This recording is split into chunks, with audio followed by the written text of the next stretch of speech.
اعوذ باللہ من الشیطان الرجیم بسم اللہ الرحمن الرحیم یسجدون لربہم سجدا وقیاما۔ گزشتہ کے سبق میں ہم نے بندگان رحمان کے اوصاف کو ذکر کرنا شروع کیا تھا۔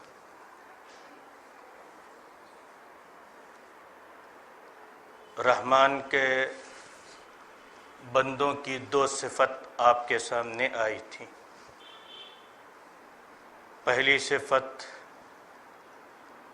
کا مقصود یہ تھا کہ اللہ کے جو بندے ہوتے ہیں، نیک بندے، صالح بندے، بندگان رحمان تواضع اختیار کرتے ہیں۔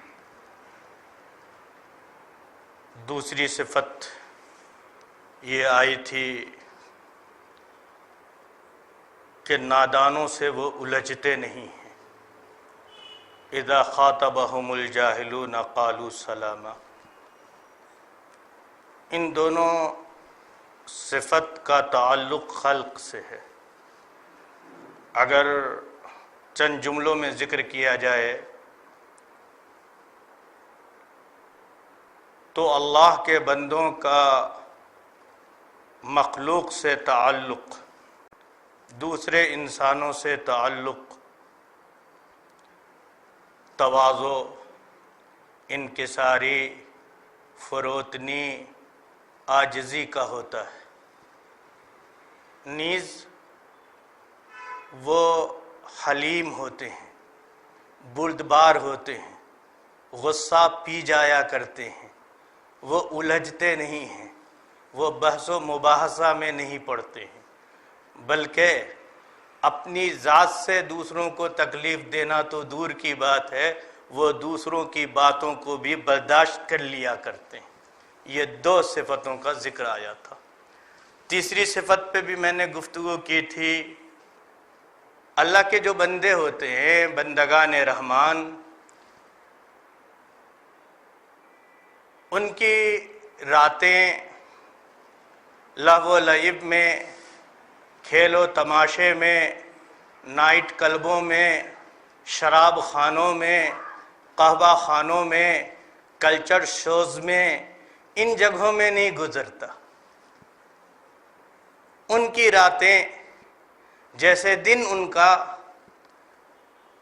حلال کسب معاش میں گزرتا ہے، اللہ کی عبادات میں گزرتا ہے، معاش کے حصول کے لیے جد و جہد میں گزرتا ہے، تجارتوں اور کاروبار میں گزرتا ہے، اسی طرح وہ دن میں بھی اللہ کے احکام کی اتباع و فرما برداری کرتے ہیں، اور ان کی راتیں بھی اللہ کے سامنے قیام کی حالت میں، سجود کی حالت میں، یعنی ذکر و اذکار کرتے ہوئے گزرتا ہے۔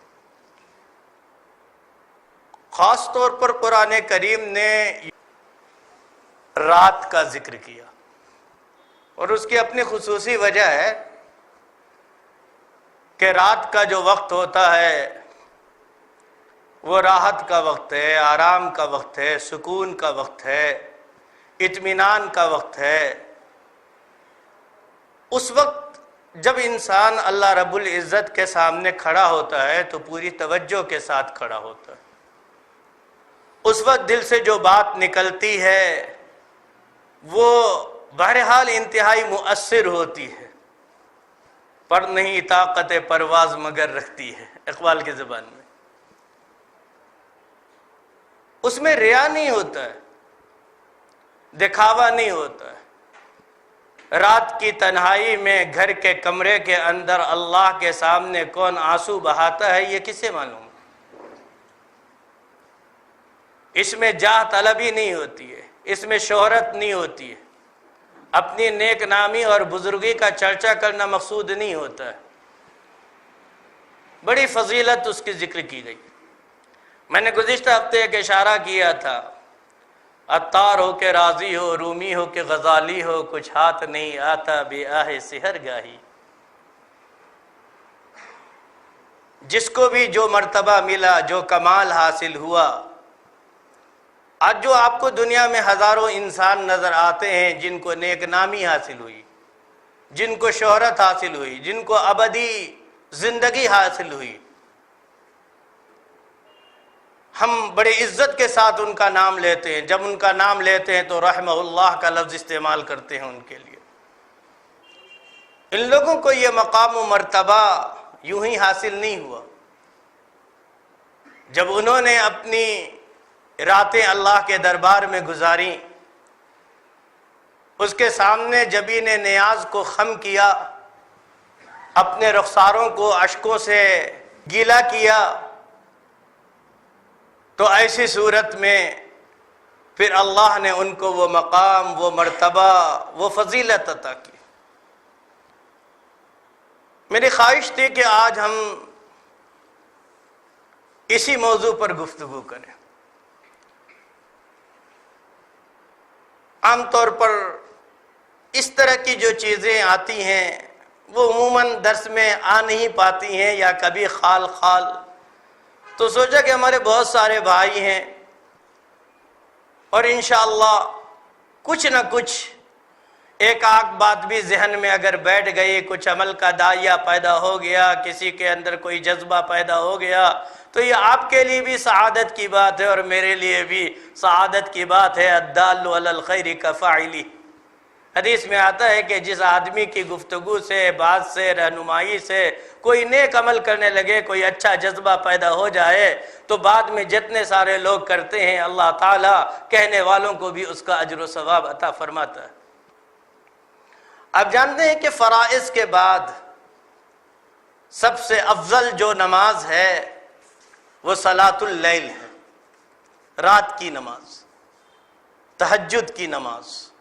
اگرچہ کہ فرض نہیں ہے، واجب نہیں ہے، لیکن آپ یہ بھی جانتے ہیں کہ رسول اللہ صلی اللہ علیہ وسلم نے اس پر مداومت کی ہے، آپ نے دوام اختیار کیا. متعدد روایتیں اس کی وجوہات بھی آتی ہیں، لیکن واضح طور پر رسول اکرم صلی اللہ علیہ وسلم کا یہ ارشاد ہے. آپ صلی اللہ علیہ وسلم نے فرمایا کہ فرض نمازوں کے بعد سب سے افضل جو نماز ہے وہ رات کی نماز ہے. افضل الصلاۃ بعد المفروضہ صلاۃ فی جوف اللیل کا حدیث میں لفظ آتا ہے کہ فرض نمازوں کے بعد سب سے افضل نماز، سب سے اعلیٰ درجے کی نماز وہ رات کی نماز ہے. اور یہی نہیں،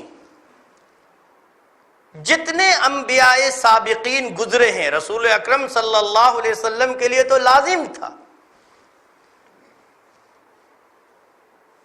قرآن اس کی طرف اشارہ کرتا ہے.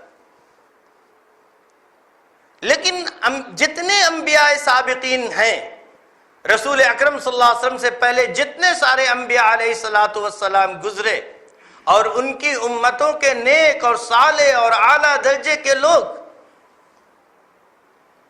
رسول اکرم صلی اللہ علیہ وسلم نے فرمایا کہ انہوں نے بھی اس نماز کا اہتمام کیا. آپ صلی اللہ علیہ وسلم نے امت کو اس کی ترغیب دی،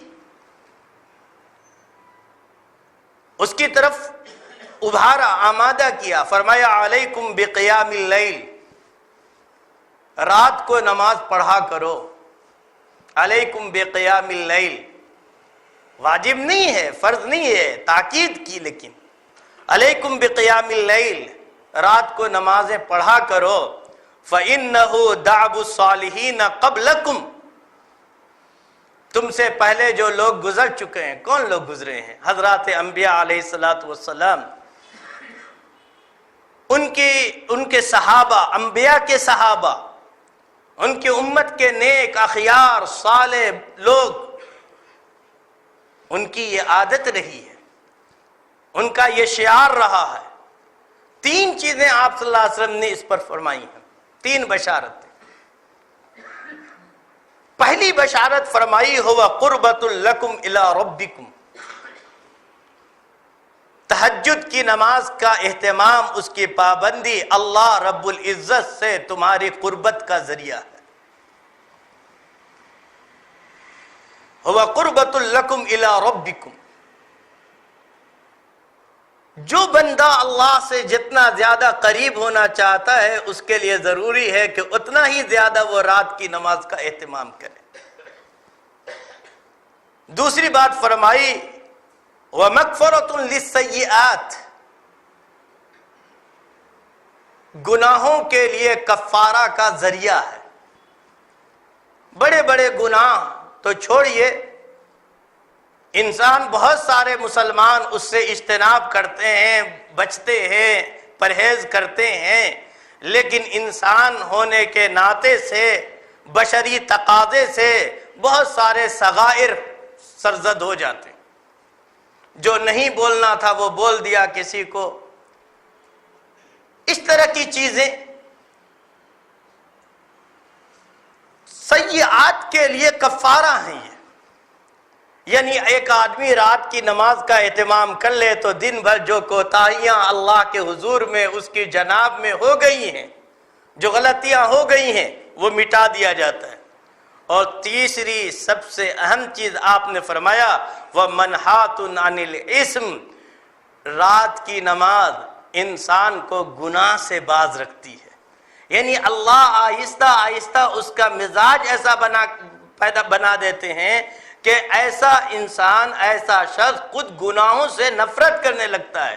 آپ پڑھتے ہیں قرآن کریم میں اِنَّ الصَّلَاةَ تَنْہَىٰ عَنِ الْفَحْشَاءِ وَالْمُنکَرِ، تو فحشاء اور منکر سے روکنا، اس میں خصوصاً تہجد کی نماز کی یہ کیفیت ہے۔ بعض حدیثیں آپ کے سامنے آتی ہیں کہ ایک حدیث ہے کہ رسول اکرم صلی اللہ علیہ وسلم کے سامنے ایک صاحب کی شکایت کی گئی کہ اے اللہ کے رسول صلی اللہ علیہ وسلم، یہ صاحب رات میں نماز بھی پڑھتے ہیں اور دن میں چوری بھی کرتے ہیں۔ آپ صلی اللہ علیہ وسلم نے فرمایا کہ ان قریب اس کی رات کی نماز اس کو اس چیز سے روک دے گی۔ یعنی انسان کا مزاج آہستہ آہستہ نیکی کی طرف آتا ہے۔ ہم سب اپنا جائزہ لیں، ہمارا ایک زندگی کا ایک دور لاابالی پن میں گزرتا ہے۔ اللہ نے فکریں پیدا کی، دین کا شوق پیدا کیا، قرآن کے مطالعے کا جذبہ پیدا کیا، حدیث کے مطالعے کا جذبہ پیدا کیا، جنی مجلسوں میں آپ کی شرکت ہوتی گئی، آہستہ آہستہ وہ بہت ساری چیزیں ہیں جو کل غلط ہوں گی، لیکن آج آپ کے اندر اس سے نفرت ہے، آپ اس کے پاس بھی بھٹکنا نہیں چاہتے۔ یہ مزاج آہستہ آہستہ دینی بنتا ہے۔ اسی طرح نماز تہجد میں خصوصاً اس کی کیفیت یہ ہے، اس کا اثر یہ ہے کہ وہ انسانوں کو بہت سارے گناہوں سے روک دیتا ہے۔ یعنی اگر کوئی آدمی پابندی کرتا رہے تو پھر وہ ایک وقت اللہ رب العزت سے جب ملاقات کرے گا، ملے گا، تو اس وقت تک اس کے اندر گناہوں سے نفرت اور نیکیوں کی خواہش پیدا ہو جائے گی، اور جب وہ ملے گا تو اپنے گناہوں سے پاک صاف ہو کر بالکل صاف ستھرا نکھرا ہوا اللہ رب العزت کے دربار میں پہنچے گا۔ آگے کی آیت میں قرآن کریم نے اس کو بھی ذکر کیا ہے، یہی جو ہم پڑھ رہے تھے، اس کے بعد ان چیز یہ آئیں گی آپ کے سامنے۔ ایک موقع پہ آپ صلی اللہ علیہ وسلم نے، میں چاہتا ہوں کہ تہجد کے جو فضائل میں آپ نے فرمایا، اور خود رسول اکرم صلی اللہ علیہ وسلم کا تہجد کا معمول کیا تھا، اور آپ ایسے مواقع پر دعائیں کیا پڑھا کرتے تھے۔ میں نے مختلف دعاؤں کا انتخاب کیا ہے جو آپ پڑھا کرتے تھے، اور ظاہر سی بات ہے کہ ہمارے ہاں مختلف قسم کے لوگ ہیں، تو جس کو جو دعا آسان محسوس ہو اور پڑھنا ممکن ہو وہ کسی ایک دعا کا انتخاب کر لے۔ اسی کو پیش نظر رکھتے ہوئے میں نے مختلف دعاؤں کا انتخاب کیا حدیث سے، کہ آپ صلی اللہ علیہ وسلم نے ایک موقع پہ ارشاد فرمایا کہ بندہ اللہ رب العزت سے سب سے زیادہ قریب رات کے آخری پہر میں ہوتا ہے۔ فَإِنِ اسْتَطَعْتَ أَن تَكُونَ مِمَّن يَذْكُرُ اللَّهَ فِي تِلْكَ السَّاعَةِ فَكُنْ، اگر تم یہ استطاعت رکھتے ہو، تمہاری یہ طاقت ہے، تمہاری یہ قدرت ہے، تم سے ممکن ہو سکے کہ اس ساعت میں اللہ کے ذکر کرنے والوں میں تم بھی شامل ہو جاؤ، تو پھر تم کو ایسا کرنا چاہیے، تم کو ایسا کرنا چاہیے۔ اسی طرح رسول اکرم صلی اللہ علیہ وسلم سے ایک مرتبہ کسی صاحب نے سوال کیا اور پوچھا یا رسول اللہ ای الدعاء اسمع، اللہ کے رسول صلی اللہ علیہ وسلم کس وقت کی دعا سب سے زیادہ مقبول ہے؟ دن و رات کے 24 گھنٹے کے لمحات میں وہ کون سا لمحہ ہے جس لمحے میں اللہ تعالیٰ بندے کی دعا کو سب سے زیادہ قبول فرماتے ہیں؟ آپ صلی اللہ علیہ وسلم نے 2 مواقع کا خاص طور پر ذکر کیا. بہت سارے مواقع ہیں. جمعہ کے دن ساعت قبولیت ہے، یوم عرفہ ساعت قبولیت ہے، آپ شب قدر اور طاق رات میں بھی دعائیں قبول ہوتی ہیں، رمضان کے مختلف اوقات اور ساعات میں دعائیں قبول ہوتی ہیں، افطار کے وقت دعائیں قبول ہوتی ہیں، یہ سب ہے. لیکن ان تمام میں رسول اکرم صلی اللہ علیہ وسلم نے 2 اوقات کا خصوصی طور پر ذکر کیا.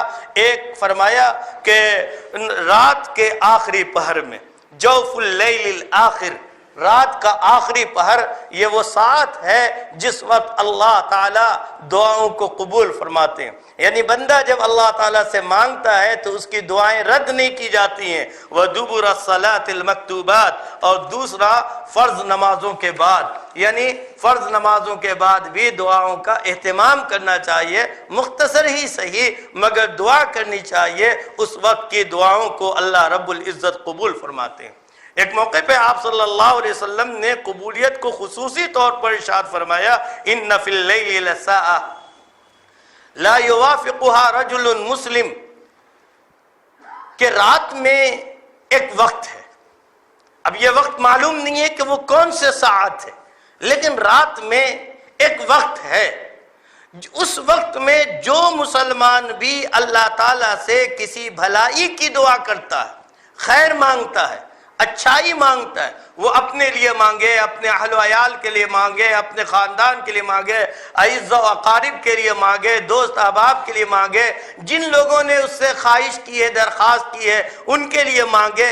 آپ صلی اللہ علیہ وسلم نے فرمایا من امر الدنیا والآخرہ، وہ دنیا سے متعلق ہو یا آخرت سے متعلق، جس کے بارے میں مانگے اور جس چیز کے بارے میں مانگے، رزق کی ہے، تجارت کا فروغ ہے، صحت ہے، عافیت ہے، یہ سب داخل ہے، یا آخرت کا ثواب ہے، آخرت کے درجات ہیں، جنت کے مقامات ہیں، جس چیز کی بھی مانگے، من امر الدنیا والآخرہ، آپ نے فرمایا الا آتاہ ایاہ، یہ اللہ تعالیٰ اس کو وہ ضرور بالضرور عطا فرماتے ہیں. تاکید کے ساتھ آپ نے فرمایا الا آتاہ ایاہ، اللہ تعالیٰ اس کو ضرور بالضرور عطا فرماتے ہیں.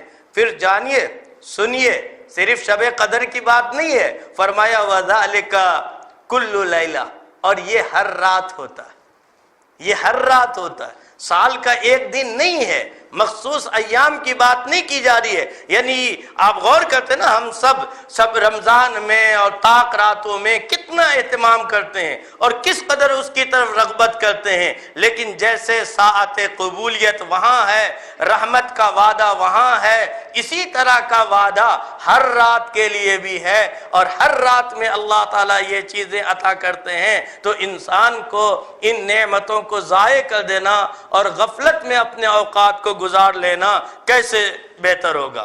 اسی دیکھیے ایک موقع پہ رسول اکرم صلی اللہ علیہ وسلم نے فرمایا ہمارا رب پروردگار تبارک و تعالی آسمان دنیا پر اترتا.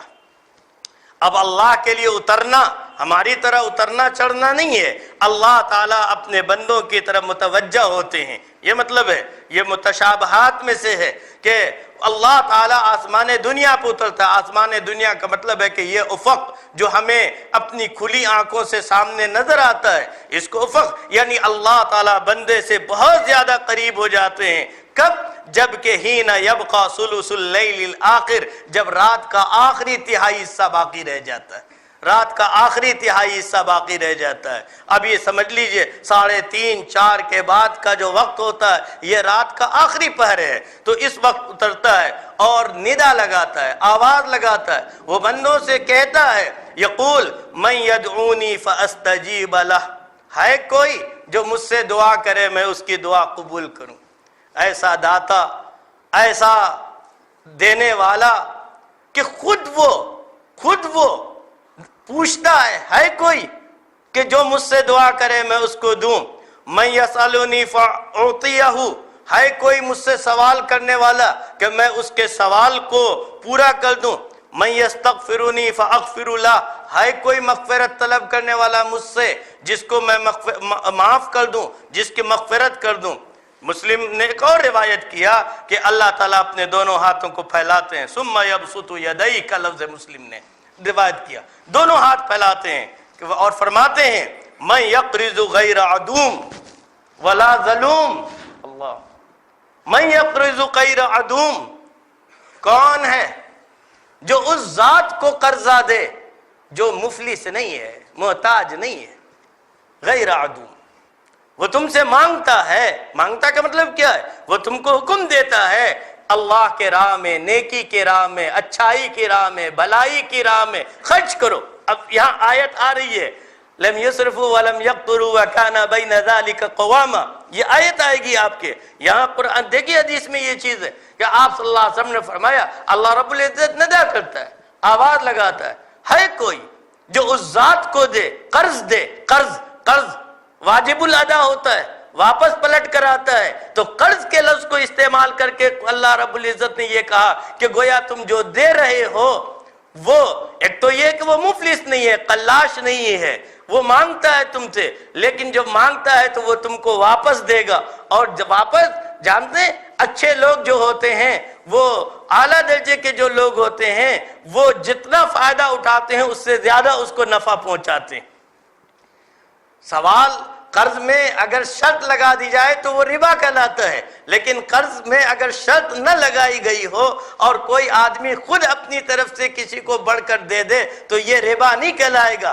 اللہ رب العزت نے یقرض کہا کہ جو دیتے ہو وہ ضائع نہیں جاتا ہے، بلکہ اللہ بدل دیتے ہیں اور زیادتی کے ساتھ عطا فرماتے ہیں۔ پھر فرمایا، اسی کو آگے فرمایا ولا ظلوم، وہ ظلم کرنے والا نہیں ہے، یعنی یہ نہیں ہے کہ وہ تم سے لے لے اور تم کو اس کا کوئی اجر نہ دے، کوئی معاوضہ نہ دے۔ آپ صلی اللہ علیہ وسلم فرمایا حتی ینفجر الفجر، یہاں تک کہ فجر طلوع ہو جاتی ہے، یعنی رات کے آخری پہر میں روزانہ اللہ تعالیٰ ندا لگاتا ہے اور بندے سے سوال کرتا ہے کوئی ہے جو مجھ سے مانگے، مجھ سے پوچھے، میں اس کو اس کی چیزوں کو دوں۔ انسان خود جیسے کوشش کرتا ہے عبادات کی ان پہروں میں، حدیثوں سے معلوم ہوتا ہے، خود نبی اکرم صلی اللہ علیہ وسلم اپنے اہل خانہ، ازواج مطہرات، گھر میں رہنے والے دوسرے لوگوں کو بھی رات کے نماز کی ترغیب دیا کرتے تھے۔ صحابہ کے بارے میں بھی یہی آتا ہے، حضرت عمر کے بارے میں خصوصاً ذکر آتا ہے کہ وہ اپنے اہل خانہ کو اٹھایا کرتے تھے اور بیدار کیا کرتے تھے۔ آپ صلی اللہ علیہ وسلم نے اس کی طرف بھی رہنمائی فرمائی، فرمایا رحم اللہ رجلا قام من اللیل۔ ایک تو بات یہ ہے اس وقت اٹھنے والوں کو حضور نے بھی دعا دی، رحم اللہ رجلا قام من اللیل، اللہ اس بندے پہ رحم کرے جو راتوں کو اٹھتا ہے۔ اب حضور کی دعا سے بڑھ کر کیا چیز ہو سکتی ہے، کیا سعادت ہے۔ رحم اللہ رجلا قام من اللیل فصلی، اللہ اس بندے پہ رحم کرے جو رات کو اٹھتا ہے، نماز پڑھتا ہے، وَأَيْقَظَ امْرَأَتَهُ، اور اپنی بیوی کو بھی اٹھاتا ہے، فصلت، اور وہ بھی نماز پڑھتی ہے۔ فَإِنْ أَبَتْ، اور اگر وہ انکار کرتی ہے، یعنی نیند کا خمار ہے، سستی ہے، کاہلی محسوس کرتی ہے اور اس لیے نہیں اٹھتی ہے، نَضَحَ فِي وَجْهِ الْمَاء، تو اس کے چہرے پہ پانی کے چھینٹے مارتا ہے، یعنی محبت سے، پیار سے، شفقت سے وہ اس کو اٹھانے کی کوشش کرتا ہے۔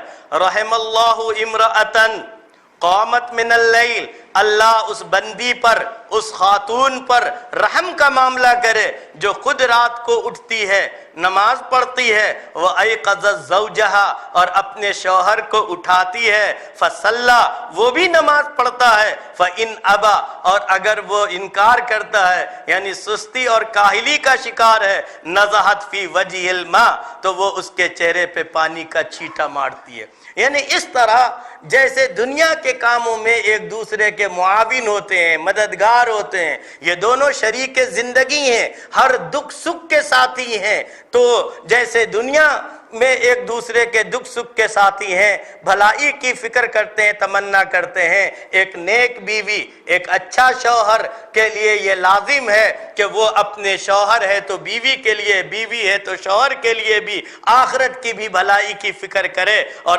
آخرت کی بھلائی یہ ہے کہ جہاں خود عبادات کرتے ہیں، اچھائی کی راہ کو اختیار کرتے ہیں، عباد الرحمن میں وہ بھی لفظ آئے گا آپ کو۔ میں بہت ساری ان ساری چیزوں کو سامنے رکھ کر آپ کے سامنے ذکر کر رہا ہوں۔ آپ نے وہاں عباد الرحمن کے اندر دیکھیں گے کہ والذین یقولون ربنا هب لنا من ازواجنا وذریاتنا قرۃ اعین واجعلنا للمتقین اماما۔ تو ایک انسان جب وہاں دعا کی گئی ہے، وہاں دعا سکھلائی گئی ہے، ایک انسان، ایک اچھا بندہ، ایک اچھا مومن، بندہ رحمان جب خود اپنی دنیا کی جیسے اپنی فکر کرتا ہے، اپنے اہل و عیال کی، وہ آخرت کی بھی فکر کرتا ہے۔ رسول اکرم صلی اللہ علیہ وسلم نے اسی چیز کی طرف رہنمائی کی۔ آپ صلی اللہ علیہ وسلم نے ایک بات یہ بھی فرمائی، بڑی اہم چیز آپ صلی اللہ علیہ وسلم نے ارشاد فرمائی۔ دیکھیے اللہ رب العزت کے ہاں کچھ لوگ ہیں نا، وہ دو رجسٹر رکھا ہوا ہے۔ ایک رجسٹر ہے غافلین اور دوسرا رجسٹر ہے ذاکرین کا۔ یعنی ایک رجسٹر میں ان لوگوں کے نام لکھے جاتے ہیں جو غفلت شعار ہیں، جو بھولے ہوئے ہیں اللہ کو، جو اللہ کو یاد نہیں کرتے ہیں، اور ایک رجسٹر اللہ کے ہاں وہ ہے جس میں ذاکرین کا نام لکھا جاتا ہے، یعنی اللہ کا ذکر کرنے والے لوگ۔ ظاہر سی بات ہے کہ ذاکرین یہ محبوب بندے ہیں، اللہ کے خاص بندے ہیں۔ رسول اکرم صلی اللہ علیہ وسلم نے فرمایا اذا ایقظ الرجل اہلہ من اللیل، جب کوئی آدمی رات کو اپنے گھر والوں کو اٹھاتا ہے، فصلیا، دونوں نماز پڑھتے ہیں، مرد بھی عورت بھی، میاں بیوی دونوں، او صلی رکعتین، یا آپ نے فرمایا کہ 2 رکعت دونوں اکٹھا پڑھتے ہیں، جمیعاً کا مطلب دونوں ایک ساتھ بھی جماعت بھی کر لیں یا الگ الگ پڑھیں، بہرحال دونوں پڑھتے ہیں، کتب فی الذاکرین والذاکرات، تو یہ دونوں اللہ کے ذکر کرنے والے مرد اور ذکر کرنے والی عورتیں کے فہرست میں لکھے جاتے ہیں۔ یہ بھی آپ نے فرمایا من قام بعشر آیات لم یکتب من الغافلین، جو آدمی 10 آیتیں پڑھ لے، 10 آیتیں صرف پڑھ لے، وہ غافلین میں نہیں لکھا جائے گا۔ جانتے سورہ فاتحہ 7 آیتیں ہیں، اور سورہ فاتحہ کے بعد 3 آیتیں کوئی بھی سورہ کی پڑھ لے، 3 آیتیں، ٹوٹل 10 آیتیں ہو گئیں ایک رکعت میں۔ اس طرح 2 رکعتیں پڑھ لے، فرمایا کہ اللہ غافلین کے رجسٹر میں اس کا نام نہیں لکھتے، یعنی آخری درجہ کہ کم سے کم 2 رکعت بھی اگر رات میں کوئی پڑھ لے تو وہ غافلین کے بجائے ذاکرین کی فہرست میں اس کا نام لکھا جاتا۔ ایک روایت میں، اسی روایت میں یہ ذکر ہے، ابو داؤد نے اس کو روایت کیا وَمَنْ قَامَ بِمِئَةِ آیَةٍ کتب من القانتین، اور جو آدمی 100 آیتیں پڑھ لے گا تو وہ قانتین میں لکھا جائے گا، مطیع، فرما بردار، ان لوگوں میں اس کا نام لکھا جائے گا۔ یہ اور اعلیٰ درجے کے لوگ ہیں۔ اور جو 1000 آیتیں کی رات میں تلاوت کرے گا کتب من المقنطرین، تو اس کا نام مقنطرین میں، یعنی ڈھیر سارے خزانے کے جمع کرنے والوں میں اس کا نام لکھا جائے گا، یعنی اللہ کی بے شمار نعمتوں کے حاصل کرنے والوں کی فہرست میں اس کا نام لکھا جائے گا۔ ایک موقع پہ آپ صلی اللہ علیہ وسلم نے ارشاد فرمایا، جانتے ہو میری امت کے معزز ترین لوگ کون ہیں؟ ہمارے ہاں معزز کا معیار الگ الگ ہوتا ہے، اعلیٰ عہدے، اعلیٰ منصب، اونچی پوسٹ پر فائز، یا مال و دولت کے اعتبار سے ممتاز قسم کے لوگ شرفاء میں شمار کیے جاتے ہیں۔ لیکن اللہ کی فہرست میں وجہ سبب کچھ اور ہے۔ آپ صلی اللہ علیہ وسلم نے ارشاد فرمایا، بیہقی نے شعب الایمان میں اس کو روایت کیا، آپ صلی اللہ علیہ وسلم نے فرمایا اشراف امتی، میری امت کے شرفاء، معزز ترین لوگ، اعلیٰ درجے کے لوگ، حملۃ القرآن، حاملین قرآن ہیں۔ حاملین قرآن کا مطلب کیا؟ وہ لوگ جو قرآن کو پڑھتے ہیں، غور و فکر کرتے ہیں، اس کے مطابق عمل کرتے ہیں، اس کے حلال کو حلال سمجھتے ہیں، اس کے حرام کو حرام سمجھتے ہیں، یعنی اللہ کے اوامر و نواہی کے مطابق زندگی گزارتے ہیں۔ یہ حملۃ القرآن واصحاب اللیل، اور دوسرا فرمایا کہ وہ لوگ، پہلا حملۃ القرآن اور دوسرا فرمایا واصحاب اللیل، وہ لوگ جو راتوں کو اللہ کے سامنے کھڑے ہوتے ہیں، بیدار رہتے ہیں، ذکر و اذکار میں، تلاوت قرآن میں، دعا میں، استغفار میں، یہ سب قرآن سے ثابت ہے، حدیثوں سے ثابت ہے، تو ان چیزوں میں وہ مشغول رہتے ہیں۔ یہ ہیں اشراف امتی، اس امت کے سب سے معزز ترین لوگ، اعلیٰ درجے کے لوگ ہیں۔ دیکھیے نا، خود آپ کا معمول کیا تھا، آپ کیا کرتے تھے؟ اکثر آپ نے سنا ہوگا نا، رسول اکرم صلی اللہ علیہ وسلم خود راتوں کو اتنی دیر تک کھڑے ہوتے ہیں کہ آپ صلی اللہ علیہ وسلم کے قدم مبارک سوج جاتے ہیں، ورم کر جاتے ہیں۔ جیسے ہوتا نا، ہم لوگ کہیں ایک جگہ پر دیر تک بیٹھے رہیں تو پیر سوج جاتا ہے، چلنا دوبھر ہو جاتا ہے، مشکل ہو جاتا ہے۔ رسول اکرم صلی اللہ علیہ وسلم اتنے طویل وقت تک کھڑے ہوتے تھے کہ آپ صلی اللہ علیہ وسلم کے قدم مبارک ورم کر جاتے تھے، سوج جاتے تھے۔ صحابی کہتے ہیں، حضرت مغیرہ کی یہ روایت ہے کہ قام النبی صلی اللہ علیہ وسلم حتی تورمت قدمہ، آپ صلی اللہ علیہ وسلم اتنی دیر تک کھڑے رہے نماز میں کہ آپ صلی اللہ علیہ وسلم کا قدم مبارک ورم کر گیا، تورمت قدمہ، سوج گیا۔ آپ صلی اللہ علیہ وسلم سے پوچھا گیا، لما تصنع هذا، لما تصنع هذا، اللہ کے رسول صلی اللہ علیہ وسلم آپ اس قدر مجاہدہ کیوں کرتے ہیں، اس قدر مشقت کیوں اٹھاتے ہیں، اتنی تکلیف کیوں اٹھاتے ہیں؟ حالانکہ وَقَدْ غُفِرَ لَكَ مَا تَقَدَّمَ مِن ذَنْبِكَ وَمَا تَأَخَّرَ، اللہ تعالیٰ نے تو آپ کے اگلے پچھلے خطاؤں کو سب کو معاف کر دیا۔ آپ اللہ کے نبی ہیں، نبی معصوم عن الخطا ہوتے ہیں، نبی سے خطا نہیں ہوتی ہے، وہ گناہوں سے محفوظ ہوتے ہیں، معصوم ہوتے ہیں۔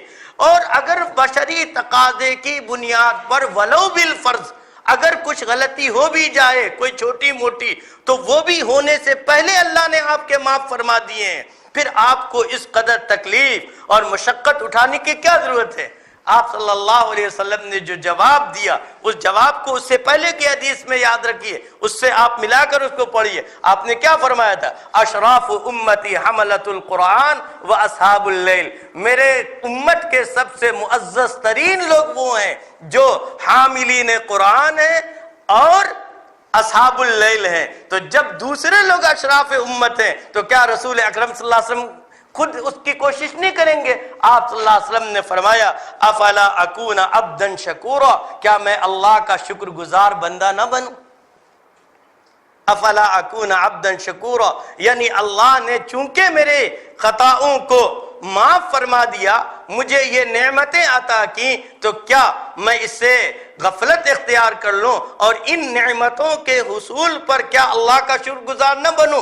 دوسرا پہلو یہ آیا، اللہ نے اگر کسی کو نعمتیں عطا کی ہوں، وہ دنیاوی نعمتیں ہوں یا اخروی نعمتیں ہوں، اخروی نعمت سے میری مراد ہے اولاد کا صالح ہونا، وہ آخرت میں جو ملے گی وہ ملے گی، وہ آپ کو معلوم نہیں ہے ابھی، لیکن اولاد کا صالح ہونا یہ بھی ایک اخروی نعمت ہے۔ میں اس کو حدیثی سے آپ صلی اللہ علیہ وسلم نے فرمایا نا کہ اللہ تعالیٰ نے جب کسی آدمی کو نیک اور صالح اولاد عطا کیا ہو تو وہ اس کے بعد اس کے لیے دعائیں کرتا ہے، وہ ترقی درجات کا سبب ہوتا ہے۔ تو اولاد کا نیک اور صالح ہونا یہ اس کی اخروی نعمت ہے، بہت سارے اسباب کی بنیاد پر یہ چیزیں حاصل ہوتی ہیں۔ تو اگر اللہ نے کسی کو یہ چیزیں عطا کی ہوں تو یہ بھی اس بات کا تقاضا کرتی ہیں کہ انسان اللہ رب العزت کے سامنے کھڑا ہو، اس کی عبادت کرے۔ ایک اس طرح کے لوگوں کے لیے جو لوگ اللہ کی رات میں اللہ کے سامنے کھڑے ہوتے ہیں، عبادت و ریاضت میں اپنے اوقات کو صرف کرتے ہیں، ان کو دنیا میں تو عزت ہے، نیک نامی ہے اور بہت کچھ اللہ کی نعمتیں حاصل ہوں گی، لیکن آخرت میں بھی وہ ممتاز ہوں گے، اعلیٰ درجہ۔ آپ صلی اللہ علیہ وسلم نے فرمایا جنت میں ان کو غرفہ عطا کیا جائے گا۔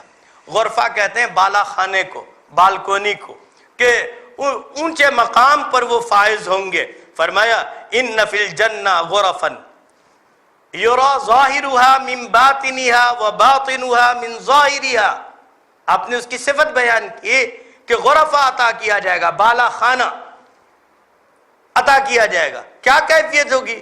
اتنا عمدہ، صاف، شفاف ہوگا کہ وہ اندر سے باہر کی چیزیں اور باہر کی اندر سے نظر آئیں گی۔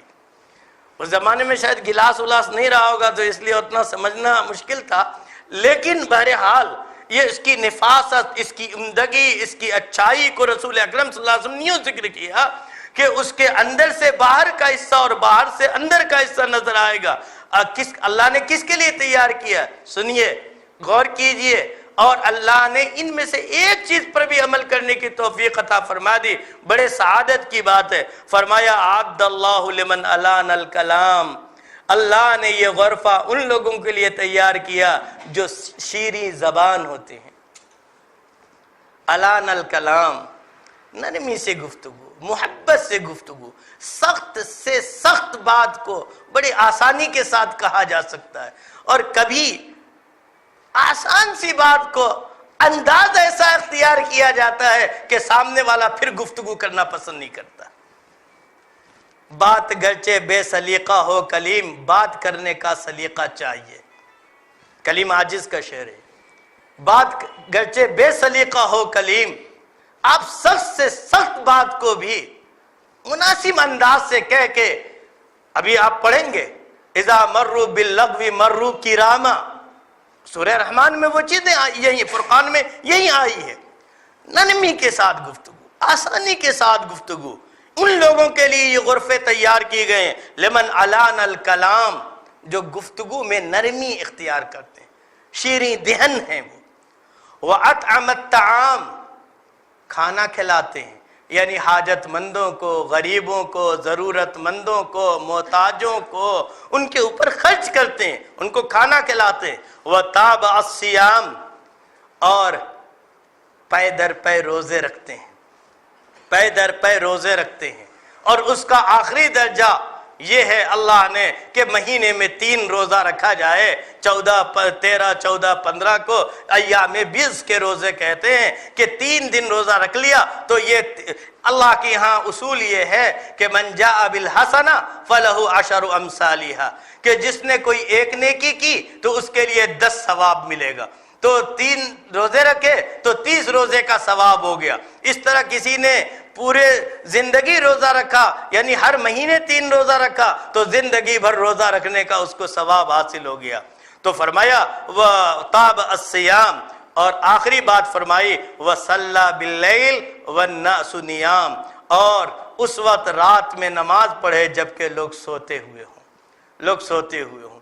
یہ لوگ جو گفتگو میں نرمی اختیار کرتے ہیں، حاجت مندوں پہ خرچ کرتے ہیں، روزے کا اہتمام کرتے ہیں، اور رات کے تہجد کی پابندی کرتے ہیں، ان کے لیے اللہ نے دوسری تمام انسانوں سے ممتاز مقام عطا فرمایا۔ غرفہ، ان کو غرفہ عطا کریں گے، جس غرفہ کے، جس بالا خانے کی، بہرحال اللہ کے رسول صلی اللہ علیہ وسلم نے یہ اوصاف بیان کی، اس کی صفت بیان کی، اس قدر اونچا اعلیٰ درجہ کا ہوگا۔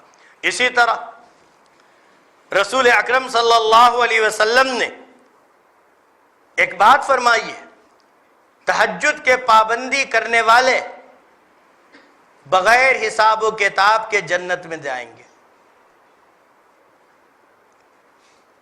بہقی نے اس کو روایت کیا شعب الایمان میں، اسماء بنت یزید سے یہ روایت ہے، رسول اللہ صلی اللہ علیہ وسلم فرمایا یحشر الناس فی صعید واحد یوم القیامہ،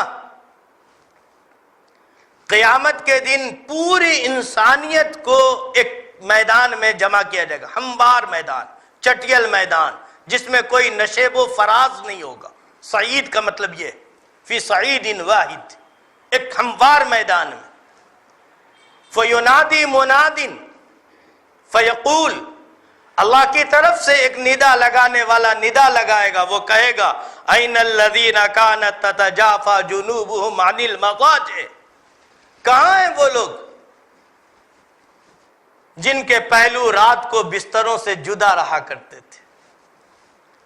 أَيْنَ الَّذِينَ كَانَتْ تَتَجَافَى جُنُوبُهُمْ عَنِ الْمَضَاجِعِ، کہاں ہیں وہ لوگ جن کے پہلو رات کو بستروں سے جدا رہا کرتے تھے؟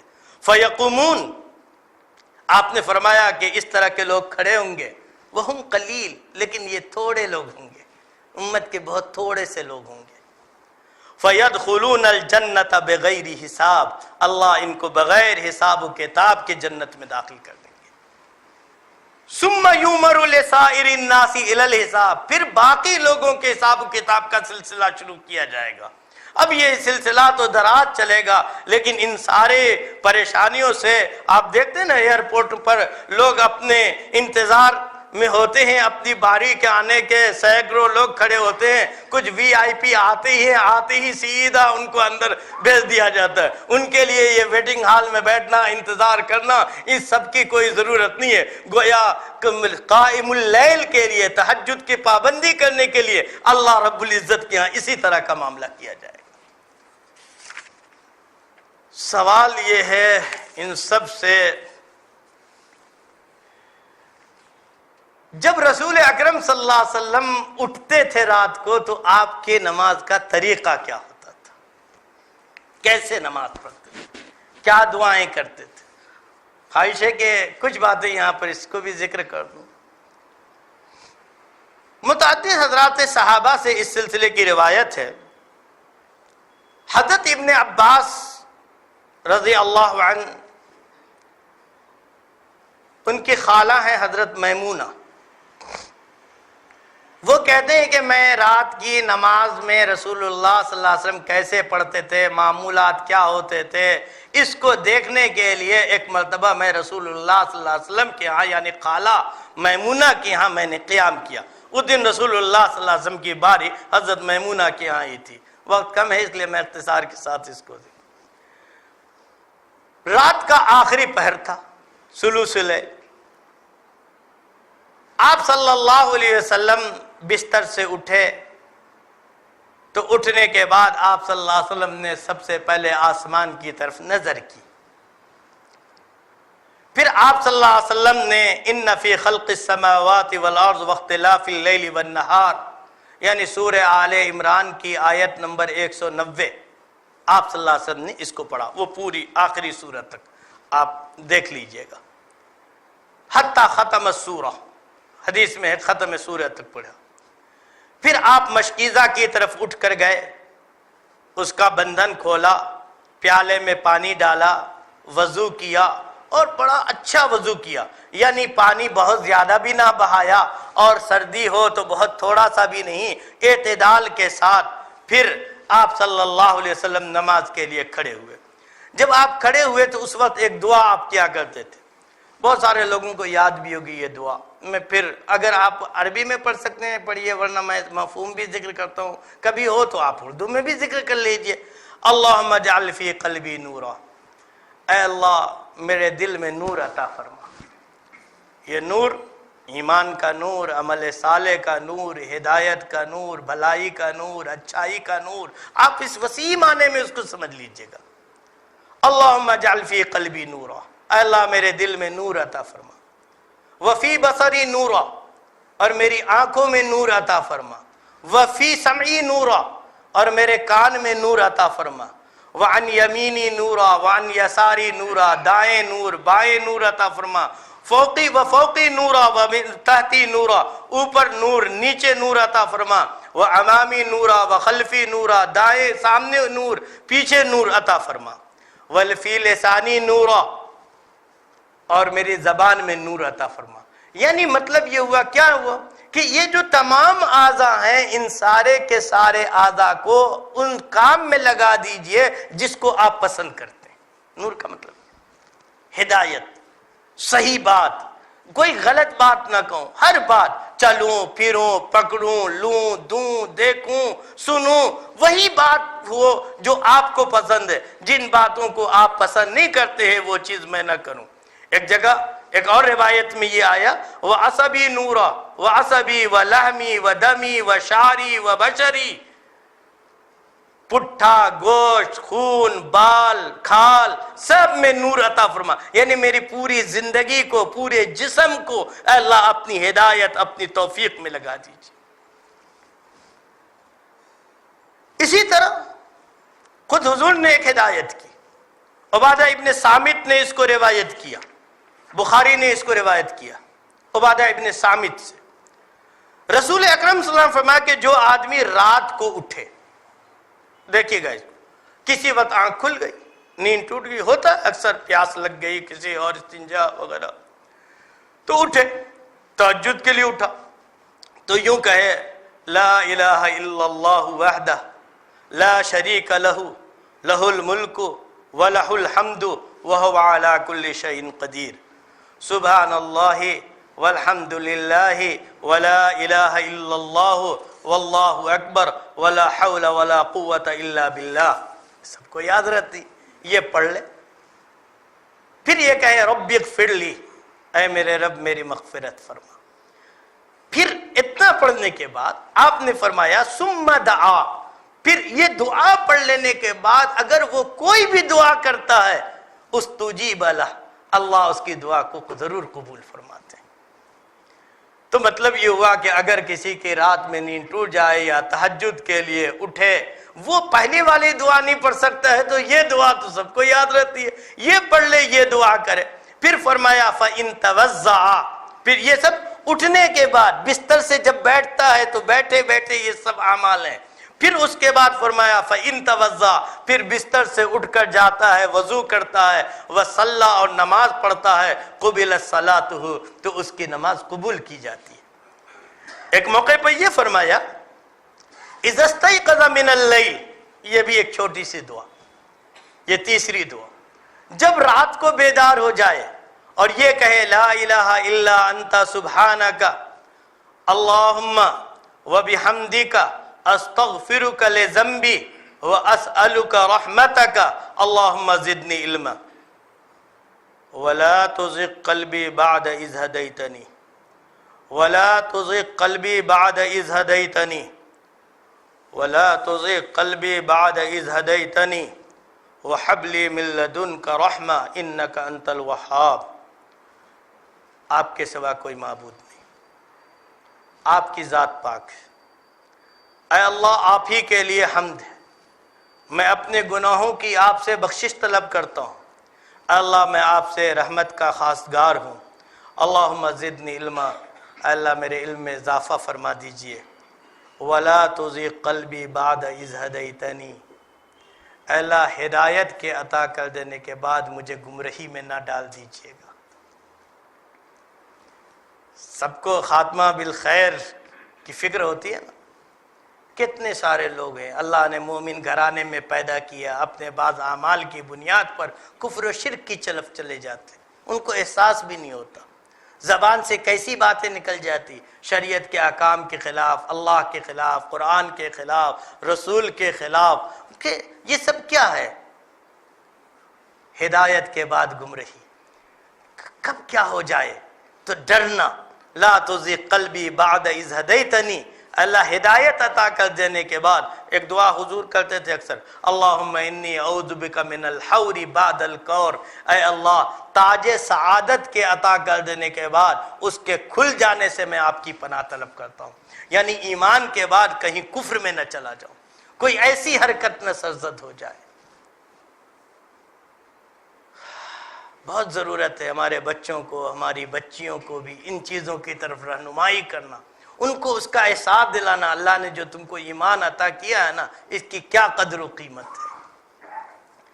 لا تزغ ولا تزغ قلبی بعد اذ ہدیتنی، اللہ ہدایت عطا کر دینے کے بعد میرے دل کو گمراہی کی طرف مائل نہ کر دیجیے گا، وَحَبْ لِي مِن لَدُنْكَ رحمہ انکا انت الوہاب، اللہ اپنی طرف سے ہمیں رحمت عطا کیجئے، آپ بہت عطا کرنے والے ہیں۔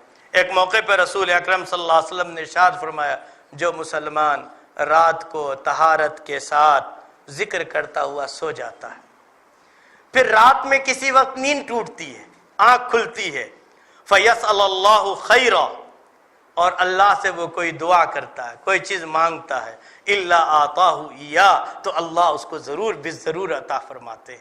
گویا یہ حدیث اس بات پر دار کرتی ہے، کچھ نہیں، سوتے وقت وضو کر کے کچھ تسبیحات پڑھ کر، تسبیحات فاطمہ کا معمول ہوتا ہے، کچھ تسبیحات کرتے ہوئے آیت الکرسی پڑھ کر کچھ تسبیحات پڑھیں، بس ایسے ہی لیٹ جائیں، نیند آ گئی، آنکھ کسی وقت کھل گئی، استنجے کے لیے کسی اور کے لیے کروٹ بدل رہے ہیں، اس وقت بس مختصر سی جیسے کہ 2 خطبے کے درمیان دعا مانگی جاتی ہے، کوئی چیز مختصر سی مانگ لی، اللہ ضرور عطا فرمائیں گے۔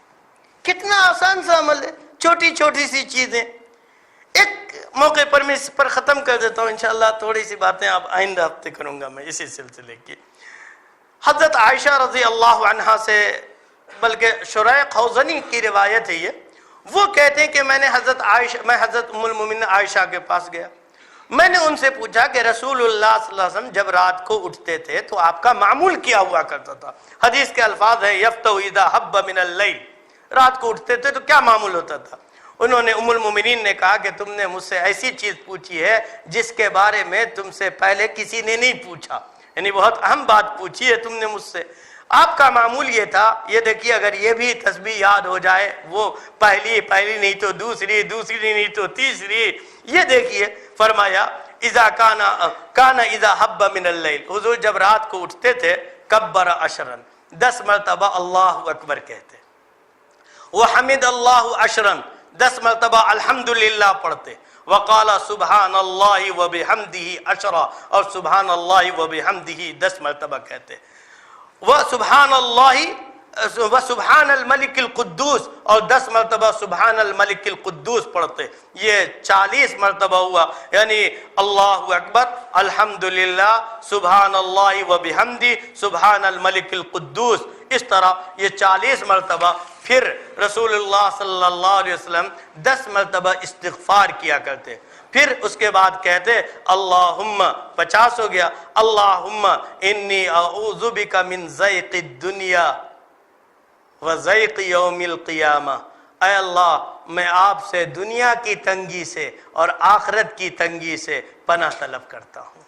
دیکھ لیں یہ اس کا الٹا ہے نا، جہاں وہاں ہم اکثر دعا کرتے ہیں ربنا آتنا فی الدنیا حسنہ وفی الآخرۃ حسنہ، وہاں حسنہ مانگتے ہیں اور یہاں ذیق دنیا کی تنگی سے پناہ طلب کرتے ہیں، دونوں مفہوم ایک ہی ہوا، وہ مثبت میں ہے یہ منفی میں ہے۔ تو یہ کہا کہ اللہ میں آپ سے، اب دیکھیے تجارت نہیں ہے، بزنس نہیں ہے، مالی تنگی ہے، جسمانی تکلیف ہے، پریشانی، یہ سب ذیق دنیا ہی میں داخل ہے، اور آخرت کا جو بھلائی ہے وہ بھی، تو دونوں چیزیں اللہ رب العزت، اللہم انی اعوذ بک من ذیق الدنیا و ذیق یوم القیامہ، اے اللہ ہم آپ سے دنیا کی تنگی سے اور آخرت کی تنگی سے پناہ طلب کرتے ہیں۔ یعنی اس طرح حضور پڑھتے تھے، پھر آپ صلی اللہ علیہ وسلم نماز شروع کیا کرتے تھے۔ انشاءاللہ آئندہ کی جو گفتگو ہوگی وہ میں یہاں ذکر کروں گا، حضور صلی اللہ علیہ وسلم کتنی رکعتیں پڑھا کرتے تھے، آپ صلی اللہ علیہ وسلم کا طریقہ کیا ہوتا تھا،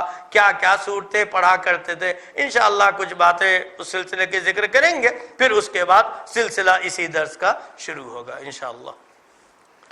اللہم لک الحمد و لک الشکر یا اللہ، ربنا آتنا فی الدنیا حسنۃ وفی الآخرۃ حسنۃ وقنا عذاب النار، ربنا تقبل منا انک انت السمیع العلیم وتب علینا انک انت التواب الرحیم، وصلی اللہ علی خیر خلق محمد وآلہ وصحبہ اجمعین، والحمد للہ رب العالمین۔